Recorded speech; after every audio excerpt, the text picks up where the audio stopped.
Ya, selamat pagi teman-teman. Perkenalkan, nama saya Ogditya Nuryadi dan saya akan menjelaskan beberapa faktor yang mempengaruhi perkembangan peserta didik. Ya, langsung saja. Perkembangan merupakan suatu proses yang terjadi selama manusia hidup. Studi mengenai perkembangan seseorang tidak lagi seperti dahulu, yang berhenti pada waktu seseorang mencapai kedewasaannya, melainkan berlangsung terus-menerus dan mulai konsepsi hingga orang itu mati.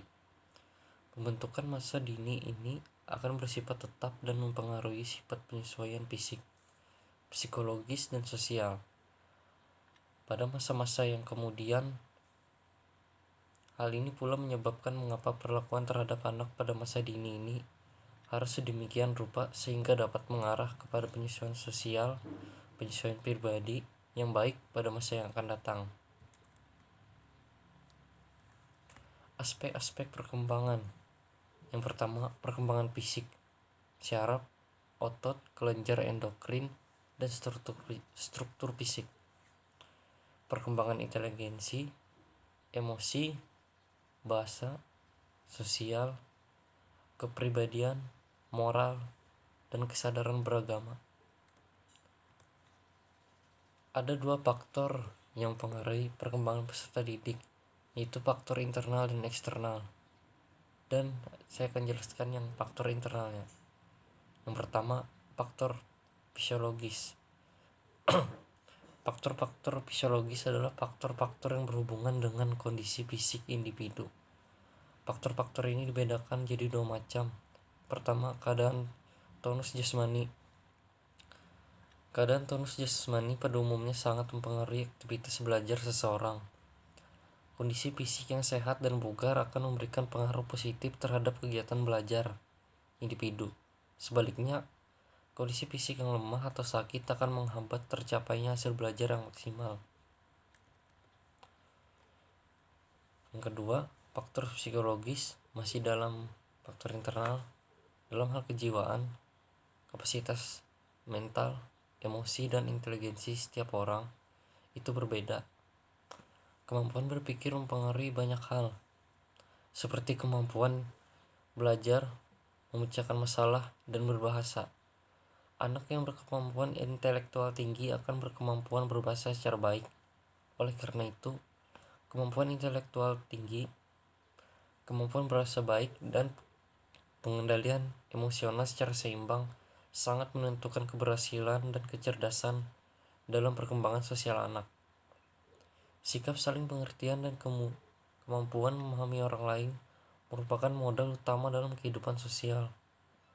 Dan hal ini dengan akan mudah dicapai oleh remaja yang berkemampuan intelektual tinggi. Berbeda dengan anak yang mempunyai daya intelektual kurang. Mereka selalu tampak murung, pendiam, mudah tersinggung, karenanya suka menyendiri, tingkat kecerdasan yang lambat, dan temperamen. Beberapa faktor fisiologis yang utama mengaruhi proses belajar adalah kecerdasan siswa, motivasi, minat, sikap, dan bakat.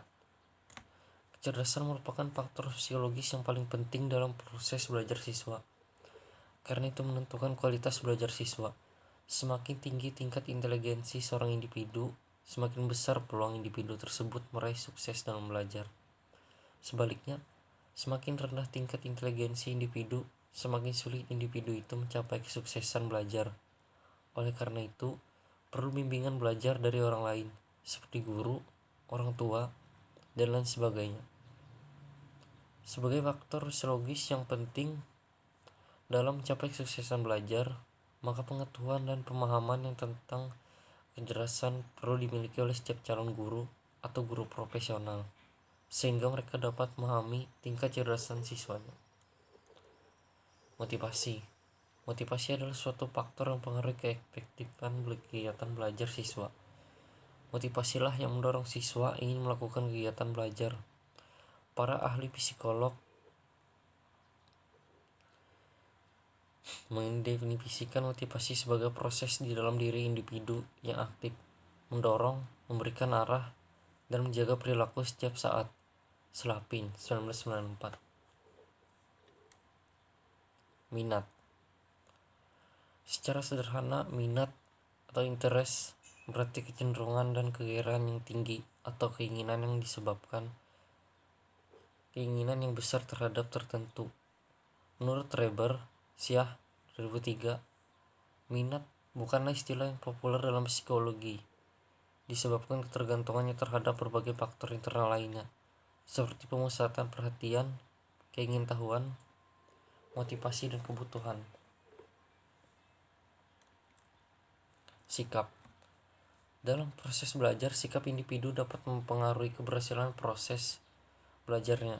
Sikap adalah gejala internal yang berdimensi afektif, berupa kecenderungan untuk meresi atau merespon dengan cara yang relatif tetap terhadap objek, orang, peristiwa, dan sebagainya, baik secara positif maupun negatif. Syah 2003. Bakat. Faktor psikologis yang lain yang mempengaruhi proses belajar adalah bakat. Secara umum, bakat atau aptitude didefinisikan sebagai kemampuan potensial yang dimiliki seseorang untuk mencapai keberhasilan pada masa yang akan datang. Syah 2003. Berkaitan dengan pelajar Slavin 1994 mendefinisikan bakat sebagai kemampuan umum yang dimiliki seseorang siswa untuk belajar. Dengan demikian, bakat sebagai kemampuan umum yang dimiliki oleh seorang siswa untuk belajar dengan demikian diperlukan dalam proses belajar seseorang. Apabila seseorang sesuai dengan bidang yang sedang dipelajarinya, maka bakat itu akan mendukung proses belajarnya, sehingga kemungkinan besar ia akan berhasil. Faktor eksternal, yaitu hal-hal yang datang atau ada di luar diri siswa atau peserta didik, yang meliputi lingkungan, khususnya pendidikan, dan pengalaman berinteraksi siswa tersebut dengan lingkungan. Faktor eksternal yang mengaruhi belajar dapat digolongkan menjadi dua golongan, yaitu faktor lingkungan sosial dan faktor lingkungan non-sosial. Lingkungan sosial. Lingkungan sosial masyarakat.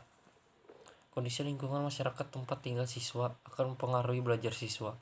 Lingkungan siswa yang kumuh, banyak pengangguran, dan anak terlantar juga dapat mengaruhi aktivitas belajar siswa. Paling tidak siswa kesulitan ketika memerlukan teman belajar, diskusi, atau meminjam alat-alat belajar yang kebetulan belum dimilikinya. Lingkungan sosial keluarga. Lingkungan ini sangat mempengaruhi kegiatan belajar, ketegangan keluarga, sifat-sifat orang tua, demografi keluarga, letak rumah, pengelolaan keluarga, semuanya dapat memberi dampak terhadap aktivitas belajar siswa. Hubungan antara anggota keluarga, orang tua, anak, kakak, atau adik yang harmonis akan membantu siswa melakukan aktivitas belajar dengan baik. Lingkungan sosial sekolah, seperti guru, administrasi, dan teman-teman sekelas dapat yang mempengaruhi proses belajar seorang siswa. Hubungan yang harmonis akan ketiganya dapat menjadi motivasi bagi siswa untuk belajar lebih baik di sekolah. Faktor lingkungan non-sosial masih dalam faktor eksternal. Faktor-faktor yang termasuk lingkungan non-sosial adalah lingkungan alamiah, seperti kondisi udara yang segar, tidak panas dan tidak dingin, sinar matahari yang tidak terlalu silau kuat atau tidak terlalu lemah atau gelap, suasana yang sejuk dan tenang. Lingkungan alamiah tersebut merupakan faktor-faktor yang dapat mempengaruhi aktivitas belajar siswa. Sebaliknya, bila kondisi lingkungan tidak mendukung, proses belajar siswa akan terhambat. Faktor instrumental, yaitu perangkat belajar yang dapat digolongkan dua macam. Pertama, hardware, seperti gudang sekolah, alat belajar, fasilitas belajar, dan lain sebagainya. Kedua, software, seperti kurikulum sekolah, peraturan sekolah, buku panduan, silabi, dan sebagainya. Faktor materi pelajaran yang diajarkan siswa. Faktor ini hendaknya disesuaikan dengan usia perkembangan siswa. Begitu juga dengan metode mengajar guru, disesuaikan dengan kondisi perkembangan siswa. Karena itu, agar guru dapat memberikan kontribusi yang positif terhadap aktivitas belajar siswa, maka harus menguasai materi pelajaran dan berbagai metode mengajar yang diterapkan sesuai dengan kondisi siswa. Ya, sekian dari saya. Terima kasih.